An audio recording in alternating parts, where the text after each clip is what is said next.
오늘 이 사순절 마지막 5번째 주일, 지난 3주간에 걸쳐서 제가 시리즈로 말씀드렸는데 거기서 이렇게 끝내려니까 조금 아쉬워서 연결해서 오늘 좀 말씀을 드리려고 합니다. 지난 3주간에 걸쳐서 우리는 이 구약 전체에 흐르고 있는 하나님의 구속의 역사를 언약이라는 성경의 아주 중요한 주제를 중심으로 쭉 우리가 살펴봤습니다. 그래서 이 성경을 하나님의 말씀이라고도 말하지만은 바로 하나님의 언약의 책이다. 바로 이 구약, 신약 66권으로 된 이 언약의 책. 구약은 옛 언약이고 신약은 새 언약이다. 그런 말이죠. 이 성경 안에 언약이라는 주제는 굉장히 큰 맥을 쭉 이루고 있습니다. 한마디로 말하면 하나님께서 우리 인간과 맺은 이 언약은 바로 이 언약을 통해서 하나님이 세상을 통치하시고 또 이 언약을 통해서 구원을 이루어 가신다. 그런 점에서 보면 바로 언약은 하나님의 통치 방식이기도 하고 구원 역사를 이루어가는 이 구원의 진행 방식이기도 합니다. 하나님은 임의로 세상을 다스리고 경영하는 분이 아니라 이 언약이라는 아주 중요한 하나님과 우리 사이의 이 약속을 통해서 세상을 경영해 나가신다라는 것입니다. 여러분, 우리 인간들도 생각을 해보세요. 복잡한 이 세상 속에 살아가면서 이 사회생활을 하는데 서로가 한 약속 또 신뢰, 이것을 바탕으로 해서 서로 관계를 맺고 서로 삶을 유지하게 되는 것을 보게 됩니다. 이 약속이라는 것, 사실 우리가 다 차를 운전해서 교회 왔습니다만은 가장 기본적으로 이 교통 신호도 약속이죠. 파란불은 직진할 수 있다라는 거예요. 직진해라는 거죠. 이 노란 신호가 뜨면 이제 빨간 신호 스탑해야 되니까 보고 건너기 어려우면 미리 스탑 준비를 해라. 빨간 신호면 당연히 서야 된다. 이거는 우리 사회에서 서로 맺은 약속이에요. 언약입니다. 이것을 바탕으로 해서 이 약속을 믿고 안전하게 우리는 이 세상에서 살아갈 수가 있는 겁니다. 그리고 지난 시리즈 말씀을 통해서는 구원에 있어서 최종적으로 완성이 되는 이 언약의 성격을 가진 예레미야 선지자가 한 새 언약, 이 새 언약이 바로 700년 후에 예레미야가 예언하고 700년 후에 십자가에서 성취가 되었다라는 사실에 대해서 지난 시간에 같이 나누었습니다. 즉 구약의 여러 언약들이 어떻게 발전하면서 결국 예수님의 십자가에서 새 언약이 완성되었는지 같이 나눴는데 얼마나 기억하시는지 모르겠습니다. 그러나 우리는 예수 그리스도의 십자가의 사건이 바로 이 최종적인 구원 언약인 새 언약의 성취다라는 것을 우리가 듣고 알고 그리고 믿는 것만으로는 부족하다라는 겁니다.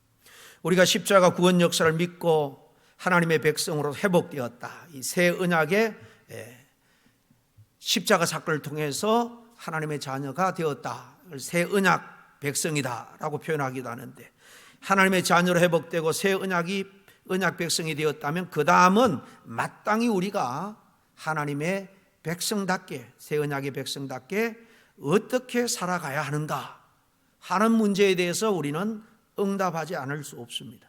그러므로 우리는 단순한 구원에 대한 이해를 뛰어넘어서 구원받은 자로서 그에 합당한 삶을 살아가야 하는 거죠. 여러분, 그럼 우리는 십자가 대속을 통해서 구원을 받은 자다. 구원받은 자로서 그럼 이제 어떻게 살아가야 되느냐? 하나님의 새 언약 백성으로서 우리가 회복이 되었다면 어떻게 살아가야 할까 하는 문제입니다. 모든 성도들이 예수님이 나를 위해서 죽으셨다라는 사실에 대해서는 우리가 인정하고 아멘으로 하다고 할 수 있습니다. 그 2000년 전의 십자가의 대속의 사건은 내 죄로 내가 주고 마땅하지만 예수님이 내 죄값은 생명에 있는데 내 생명 대신에 생명 바쳐서 십자가의 대속의 죽음을 죽으심으로 나는 그 은혜의 사건, 구원 사건으로 믿음을 통해서 구원을 얻게 되었다라는 사실에 대해서도 우리는 잘 배워서 알고 아멘으로 하다 할 겁니다. 근데 그 다음이 없는 분들이 안타깝게도 많다는 거예요. 거기서 그냥 멈춰버려요. 그러나 성경은 절대 십자가 사건을 경험하고 아는 것으로 끝맺지 않습니다. 이 십자가 대속 사건을 통한 믿음으로 구원의 은혜를 우리가 얻게 되었다라면 이 십자가는 끝이 아니라 오히려 시작이다라는 사실을 성경은 우리에게 말씀하고 있어요. 지난 시간에도 언급했지만은 이 새 언약은 삶의 변화를 전제로 한다라는 사실을 우리는 기억해야 한다라고 했습니다. 이 변화라는 것은 단순히 행동 몇 가지를 교정하는 것이 아닙니다. 우리 존재 그 자체, 우리의 본성, 인격 그 자체의 변화를 말하는 거예요. 율법을 의지적으로 지켜야 되는 사람에서 이제 우리는 내면의 변화로 율법을 사랑하는 사람으로 변하게 된 거예요. 신약에서 율법이라는 것은 하나님의 마음, 하나님의 뜻을 말하는 거예요. 그저 하나님을 두려워하는 존재에서 이제 하나님을 사랑하고 하나님과 동행하기를 갈망하는 그런 존재로의 변화입니다. 어떤 성도는 교회에 나오는 것을 내 아버지의 집에 가기 때문에 늘 설렌다라는 고백을 하는 분도 있어요. 여러분, 그게 누가 강요해서 되는 일이겠습니까? 예수님의 십자가 은혜로 내 중심, 내 내면이 이렇게 자연스럽게 변화된 거예요. 그냥 행동을 바꾸는 것이 아니라 우리 삶의 방향 자체가 바뀌는 겁니다. 이건 억지로 되는 것이 아니고 십자가의 은혜로, 그 은혜가 마음에 감격을 일으키기 때문에 자발적으로 하나님을 섬기고 순종하게 된다라는 것입니다. 이 새 언약의 말씀에 대해서 지난 시간에 읽은 말씀 한번 확인 다시 보겠습니다. 31장 예레미야 33절 말씀 다시 읽습니다. 시작. 내가 나의 법을 그들의 속에 두며 그들의 마음에 기록하여 그랬습니다. 이 나의 법을, 하나님의 뜻을 우리 속에 두신다는 거예요. 새 언약 백성, 십자가의 구원의 은혜를 누리고 살아가는 사람은 하나님의 마음 뜻을 우리 마음에 기록해 주신다. 이게 무슨 말이겠습니까? 구약은 하나님의 뜻인 율법을 돌판에 기록해 주셨죠. 그런데 새 언약은 바로 우리 내면, 우리 마음에 기록해 주신다. 이건 그저 기독교가 단순한 종교가 아니라는 것을 우리에게 사실 잘 알려주는 말씀이에요. 모든 종교라는 것은요, 무엇을 하고 또 무엇을 구하고 무엇을 드리고 무엇을 깨달아 하나님을 만나고 신을 만나고 구원의 경지에 도달한다. 대부분 그렇게 말한다면 우리 기독교는 은혜로 구원을 받고 우리 내면, 우리 존재 자체가 바뀌어진다라는 겁니다.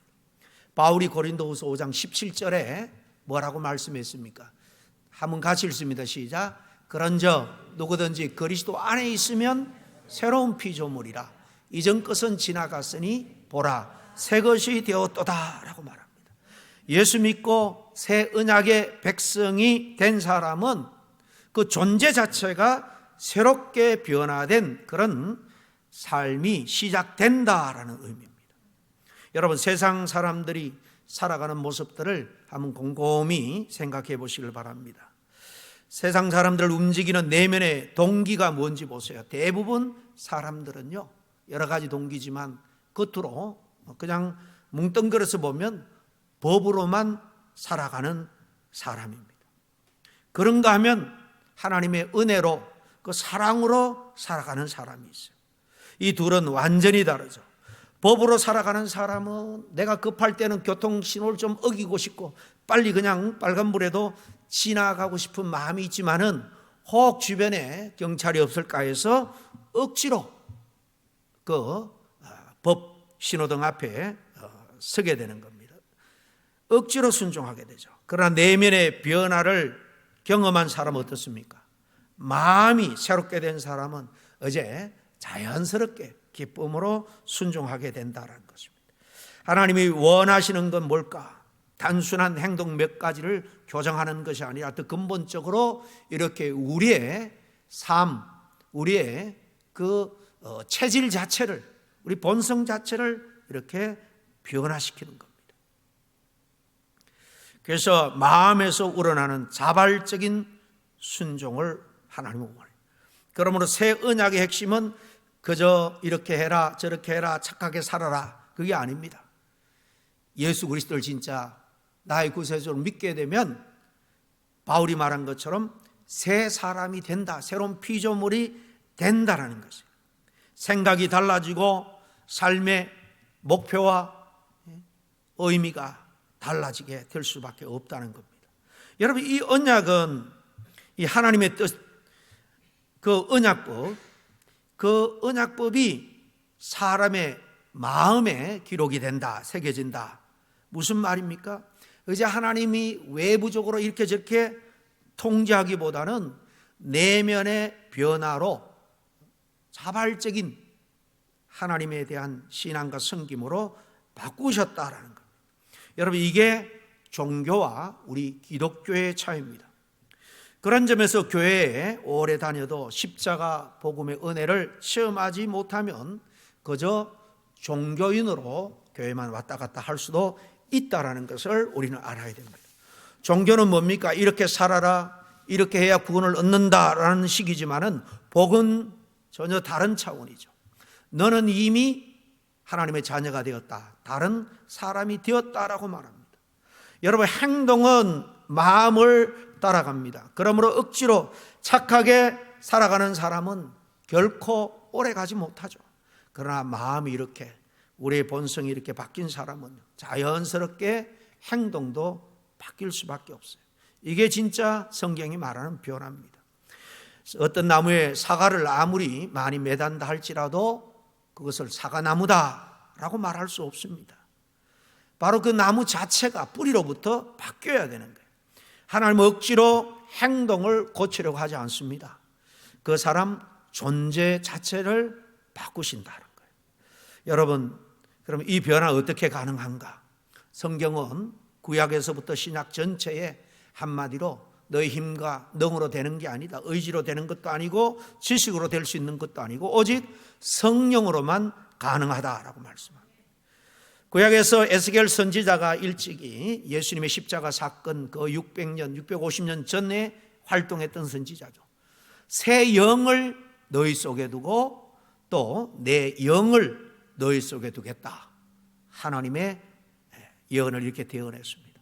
여러분, 에스겔 36장입니다. 26절과 7절에 같이 보겠습니다. 시작. 또 새 영을 너희 속에 두고 새 마음을 너에게 주되 너희 육신에서 굳은 마음을 제거하고 부드러운 마음을 줄 것이며 또 내 영을 너희 속에 두어 너희로 내 율례를 행하게 하리니 너희가 내 규례를 지켜 행할지니라. 구약에는 이 율법, 율례, 규례 이것을 안 지키면 하나님께 벌 받을 것 같아서 두려워서 합니다. 그러나 이제 하나님의 뜻, 하나님의 법을 성령을 통해서 우리 안에 두시면은, 우리 안에 새겨 두시면 우리는 이렇게 바뀌게 되는 거예요. 자발적으로 기쁨으로 규례를, 율례를, 하나님의 뜻을 순종하며 지킬 수밖에 없는 겁니다. 여러분, 초대교회를 한번 생각해 보세요. 사람들이 12제자를 비롯해서 많은 다른 무리들이 있었는데 예수님이 십자가 달릴 때 다 두려워해서 도망쳤습니다. 제자들도 그랬죠. 근데 그들이 완전히 어느 순간 바뀌어서 담대하게 예수 그리스도가 우리 조상들이 예언하고 기다렸던 그 메시아다, 구원자다, 담대하게 복음을 전하니까 많은 사람들이 예수를 구세주로, 구원자로, 메시아로 믿으면서 교회가 탄생하게 되죠. 어떻게 이게 가능하게 되었냐? 바로 주님이 성천하기 전에 성령을 기다리라. 하나님의 약속한 이 성령을 기다리라 했고 순종한 자들이 함께 모여서 전혀 기도할 때에 바로 이 성령이 그들에게 임했기 때문이에요. 이 사실에 대해서 오늘 본문 첫 번째 말씀 사도행전 1장 8절을 우리가 읽었고요. 그리고 그것이 어떻게 이루어졌냐 2장에 나옵니다. 이어서 두 말씀을 계속해서 읽겠습니다. 시작. 오직 성령이 너에게 임하시면 너희가 권능을 받고 예루살렘과 온 유대와 사마리아 땅끝까지 이르러 내 증인이 되리라 하시니라. 그리고 예수님이 성천한 다음에 오순절이니까 이 6월절에 십자가에 달리고 40일 동안 제자들 계셨잖아요. 그리고 이 말씀하시고 열흘 후가 오순절이니까 성천하시고 열흘 후입니다. 놀라운 역사가 일어나죠. 2장 1절에 4절 같이 읽습니다. 시작. 오순절 날이 이미 이름에 그들이 다 같이 한 곳에 모였더니 호련히 하늘로부터 급하고 강한 바람 같은 소리가 있어 그들이 앉은 온 집에 가득하며 마치 불의 혀처럼 갈라지는 것이 그들에게 보여 각 사람 위에 하나씩 임하여 있더니 그들이 다 성령의 충만함을 받고 성령이 말하게 하심을 따라 다른 언어들로 말하기를 시작하니라 그랬습니다. 여러분, 열흘 동안 그들이 주님이 약속한 것을 함께 모여서 전혀 기도에 힘쓸 때 성령의 충만함을 받았습니다. 성령의 충만한 역사를 통해서 그들은 이제 정말 하나님의 은혜에 감격해서 그들의 생명 삶 전체를 주님께 드리는 그런 삶을 살 수 있었습니다. 여러분, 이런 점에서 보면 기독교는 의지나 어떤 훈련, 그런 지식의 종교가 결코 아닙니다. 한마디로 말하면 그걸 무시하고 가볍게 여기지는 않지만 궁극적으로 우리 기독교는 성령의 종교예요. 왜 많은 성도들이 신앙생활을 하다 중도에 포기하고 실패하는가? 처음 은혜를 조금 경험하고 주님을 내 삶의 주인으로 모셔야 되겠다, 제자가 되겠다, 잘 믿기로 결심을 하는데 중도에 포기하는 사람들이 오히려 많습니다. 세례도 받았는데 다시 옛 삶의 모습으로 돌아가는 분도 많이 있죠. 하나님이 주인이 아니라 자신이, 더 정확하게 말하면 자신 안에 있는 욕망이 주인이 되어 거기에 끌려 살아가게 되는 것. 왜 그럴까요? 이유는 간단합니다. 한 번도 진정한 복음의 은혜를 체험하지 못했기 때문에, 성령의 능력을 경험하지 못했기 때문이거나, 아니면 여전히 주님을 주인이다 말은 그렇게 고백하지만은 내 힘, 내 지식, 내 경험, 내 의지로 신앙생활을 하려고 하기 때문에 우리는 진정한 그리스도인의 삶을 살아낼 수가 없는 것입니다. 여러분, 가끔 운전하다 보면 이 브레이서 엔진이 고장나서 당황하다 보면은 그 달리는 힘으로 빨리 이 아웃사이드 차선 밖으로 갓길로 나가야 되는데 그러지 못하는 경우가 있어요. 그러면 그냥 뒤에 오는 차들과 충돌할 수가 있으니까 운전수가 당황하게 되고, 그러면 보다 못해서 또 뒤따르던 사람이 차를 세우고 막 밀어서, 힘차게 밀어서 가로 옮기는 경우도 있습니다. 최근에 제가 그런 모습을 봤는데요. 여러분, 엔진의 힘으로 달리는 자동차하고 이렇게 사람들이 끙끙 매면서 밀어야 나가는 자동차하고 여러분 차이가 뭘까요? 그 차이는 말로 알 수 없이 클 겁니다. 사실 많은 성도들이 이렇게 끙끙대면서 이렇게 밀고 있는 신앙생활을 하고 있는 것 같아요. 그러니 기쁨도 없고 헌신도 없어요. 마지막에 교회에 나오거나 그냥 친교하러 나오는 정도예요. 그게 교회에 나오는 이유가 되면 진정한 신앙생활을 한다라고 말할 수 없습니다. 우리가 하나님의 법, 하나님의 뜻이죠. 그것을 마음에 새기고 그 마음이 변화를 받아서 자발적으로 감사하면서 순종할 수 있는 것처럼 성령이 우리 안에 거하심으로 실제 이루어지는 거예요. 따라서 자발적으로 순종하고 싶은 이 마음, 단순한 우리의 감정의 문제, 의지의 문제가 아니라 바로 성령이 내 내면을 변화시켜줄 때 가능한 결과입니다. 결국 새 언약 백성의 삶은 억지 순종이 아니라 성령의 임재로 말미암아 기쁨으로 자발적으로 드리는 순종이라는 겁니다. 그러므로 여러분, 우리는 성령의 인도하심을 받기를 힘써야 됩니다. 오순절 다락방의 120문도들처럼 성령의 충만함을 받기를 간절히 간구해야 됩니다. 마음을 열고요. 하나님의 사람은 성령의 인도함을 받는 사람이다. 내가 배워서 어떤 경험을 통해서 내 강한 의지를 통해서 내 용기로 담대하게 신앙생활을 할 수 있다. 아무도 여러분 장담할 수가 없습니다. 성령의 은혜와 능력만이 정말 순교의 길도 갈 수 있고, 지금 당장 내가 손해를 봐도 주님을 완전히 고백하며 주님을 섬길 수가 있는 겁니다. 특별히 우리 시대에는 이 성령은 우리의 기도를 통해서 우리에게 뜨겁게 역사하기도 하지만은 말씀을 읽을 때, 사도행전에 보면 말씀을 전할 때 성령의 뜨거운 역사를 경험한 사람들도 많이 있습니다. 오늘날 말씀을 통해서 역사하는 이 성령, 그래서 우리는 말씀을 가까이 두고 늘 묵상함으로 성령의 은혜와 충만을 받을 수 있습니다. 그리고 순종하려는 마음의 역사이기 때문에 늘 겸손하게 순종하려는 그런 자세를 가져야 됩니다. 순종을 통해서 성령의 내면의 변화가 강화되고 더 깊은 인도를 경험하게 될 수 있는 겁니다.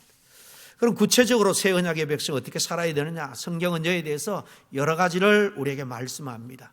오늘 짧게 한 두 가지만 말씀하고 부활절 끝나고 중요한 것을 한두 번 더 나누기를 원합니다.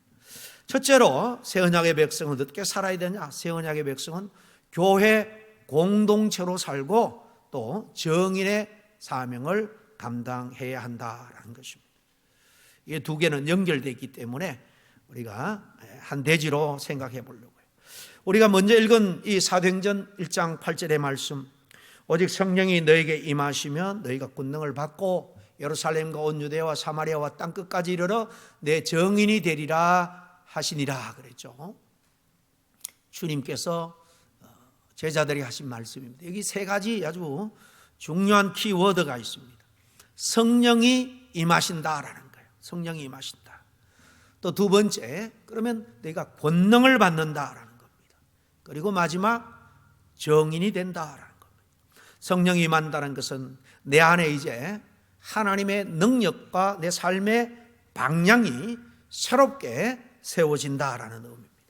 능력, 이 권능을 받는다는 것은 단순한 힘이 아니라 세상 살아가는 데 필요한 돈, 지식, 이런 권력이 아니라 생명 복음을 삶 속에서 살아낼 수 있는 능력을 말하는 거예요. 성령이 바로 이런 능력을 준다. 정인이 된다 그래. 정인이 되리라. 이 말은 정인이 되라 명령형이 아닙니다. 정인이 될 것이다라는 선언이고 예언입니다. 성령 충만한 받으면 능력으로 정인의 삶을 당연히 살아갈 수 있을 것이다. 또 이 정인은요, 단순히 말로만 하는 것이 아니라 삶 전체로 보여주는 거예요. 원래 세상 구원은요, 이 복음, 하나님, 이 생명 진리를 전하는 것은요, 말로 하는 게 아니라 보여주는 거예요. 이 처음 하나님이 계획한 거예요. 왜 아브라함을 갈대아우로 해서 인도해서 지금의 가나안 땅, 저 조그만 지금 전쟁의 한복판에 있는 이스라엘 땅으로 인도했을까?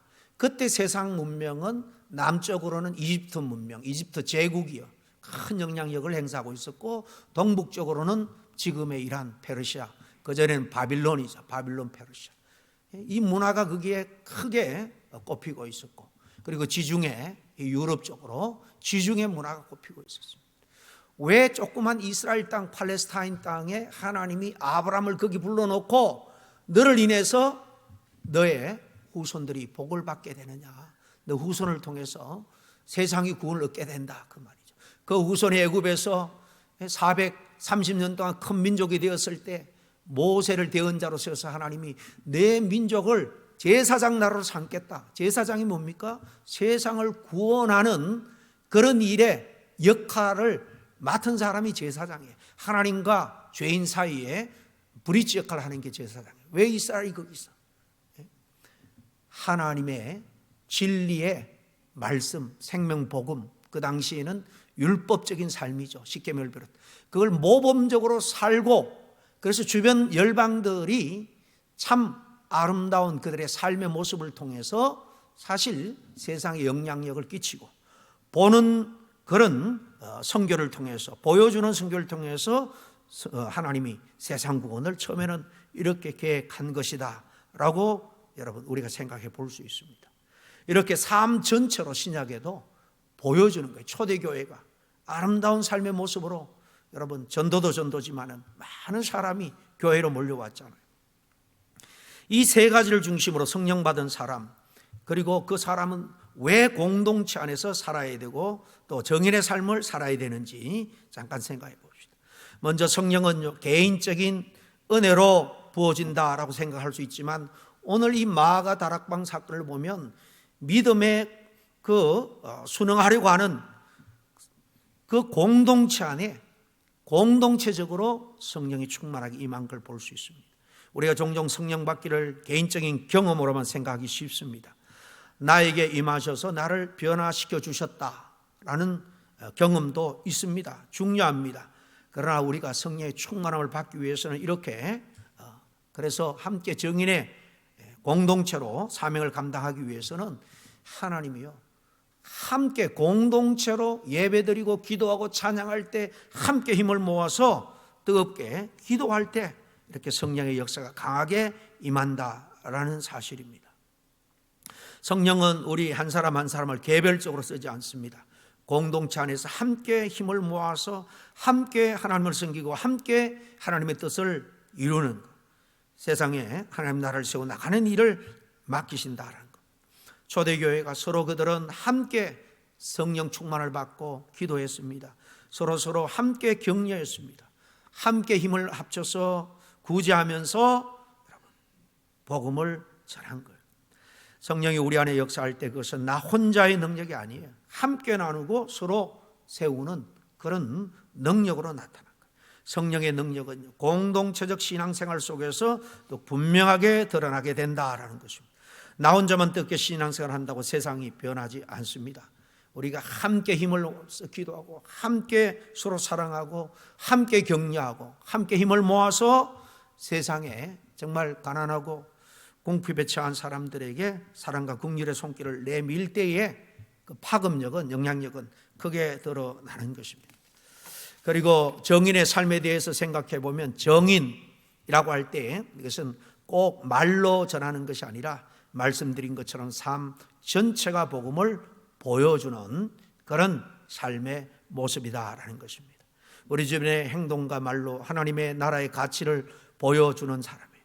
성령 안에 있는 그런 은혜와 능력을 공급받으면요, 우리는 더욱더 사랑하게 됩니다. 정직하게 됩니다. 힘들어도 인내하면서 오히려 용기 있게 살고 힘들고 어려운 사람에게 용기를 북돋아 넣어줄 수 있습니다. 바로 이렇게 변화된 삶이 정인의 삶의 역할을 감당할 수 있다는 겁니다. 오늘 사도행전 1장 8절은 단순한 약속이 아닙니다. 신앙생활과 삶의 지침이다 라고 말할 수 있어요. 성령이 임하면 우리 안에 권능이 들어오고 우리는 그것을 통해서 삶 속에서 예수님의 정인이 되는 거예요. 먼저는 가정에서부터 예수 잘 믿으면, 그런 아내가 있으면 남편이 감동을 받습니다. 자식이 감동을 받습니다. 그런 자녀는 세상 속에서 친구의 믿음의 영향력을 끼칩니다. 세상에 끌려다니지 않습니다.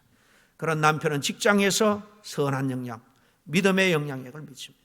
그러므로 우리는 내가 무엇을 하겠다라는 자세보다도 우리는 늘 성령의 인도함, 성령의 충만한 능력을 덧입겠다라는 자세로 늘 간구하고 기도하면서 나가야 될 줄로 압니다.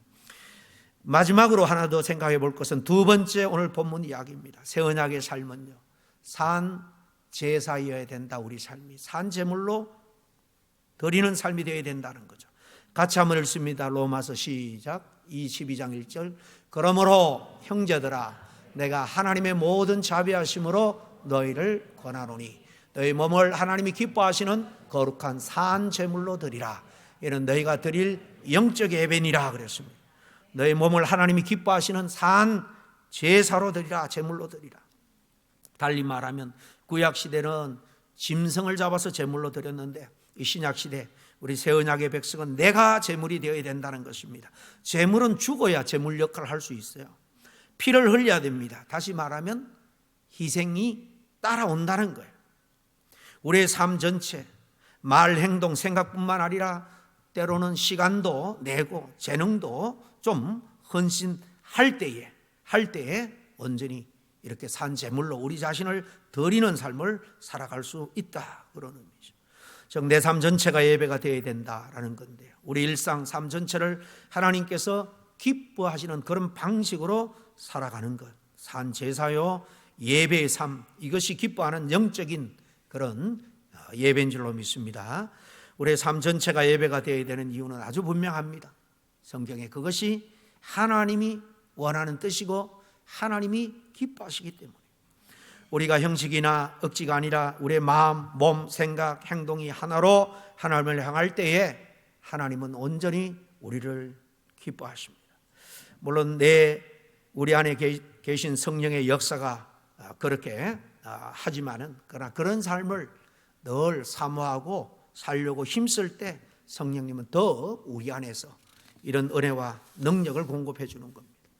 나가서 삶이 이런 예배 제사가 될 때 삶 전체가 하나님께 드려짐으로 말미암아 주변 사람들에게 복음을, 아름다운 복음의 모습을 자연스럽게 증거하는 삶을 살아갈 수 있는 겁니다.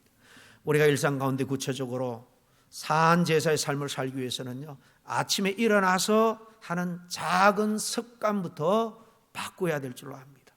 오늘도 새날을 주신 하나님 앞에 감사하면서 하루를 열어갈 수 있기를 바랍니다. 가정이나 일터나 직장에서 무언가를 결정하는 것은 말할 것 없고, 그저 가족과 친구를 대하는 태도까지도 우리가 하나님이 기뻐하는 게 뭘까, 하나님의 영광을 생각하면서 해야 할 줄로 압니다. 우린 십자가의 복음을 믿음으로 이제 새 언약의 백성이 되었다. 그러면 예배당 안에서만 드려지는 예배자가 아니라, 예배당 안에서만 찬양하고 기도하는 사람이 아니라, 이 교회 밖에서 일주일 6일 내내 하나님을 기쁘게 하는 산 제사, 산 예배자로 살아가는 저와 여러분이 되어야 될 줄로 믿습니다. 기도하겠습니다. 하나님의 은혜를 감사합니다. 지금까지 수없이 복음 그리고 십자가 사건에 대해서 들었지만 여전히 우리는 옛 삶을 떨쳐버리지 못하고 살아가고 있지는 않습니까? 어제 성령의 은혜와 능력으로 우리의 속 사람이, 우리의 마음이 새롭게 되기를 원합니다. 주님, 성령으로 우리 안에 역사하여 주셔서 이제는 억지가 아니라 기쁨과 감사와 감동으로 주님과 교회를 섬기는 저희들 다 되게 도와주시옵소서. 이제부터는 억지 신앙이 아니라 성령의 충만을 받아서 정말 생명이 우리 안에 흐르는 그런 신앙인이 되게 하시고, 혼자가 아니라 이제 함께 교회 공동체 안에서 서로 돕고 협력하고 섬기며 살아가게 하여 주시옵소서. 또 우리 예배가 이제 예배당 안에서만 국한되지 않게 해주시고, 우리 삶 전체가 예배가 되게 하시고, 우리의 인생이 정인의 삶이 되게 하여 주시옵소서. 예수님의 이름으로 기도하옵나이다. 아멘.